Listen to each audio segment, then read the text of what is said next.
Уақытты үнемдеуге қатысты лайфхактар. Әлеуметтік желілер мен түрлі мессенджерден келетін хабарламаларды өшіріп қойған тиімді.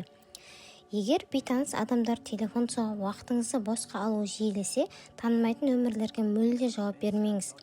Өйткені сізге телефон шалған адамға қатты қажет болсаңыз, ол міндетті түрде поштаңызға немесе мессенджеріңізге хат арқылы мән-жайын айтып сөйлесуге сізден рұқсат сұрайды.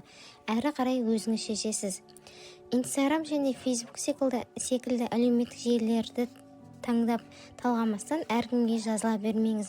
Посттары қызық, сіздің салаңызға немесе тұлғалық дамуыңызға пайдалы болатын адамдарға ғана жазылыңыз. Бұлай жасау арқылы сіз уақытыңызды бос қалатын сурет, посттардың лентаңызда көбейіп кетуіне бөгет боласыз. Теледидарды мүлдем көрмеңіз.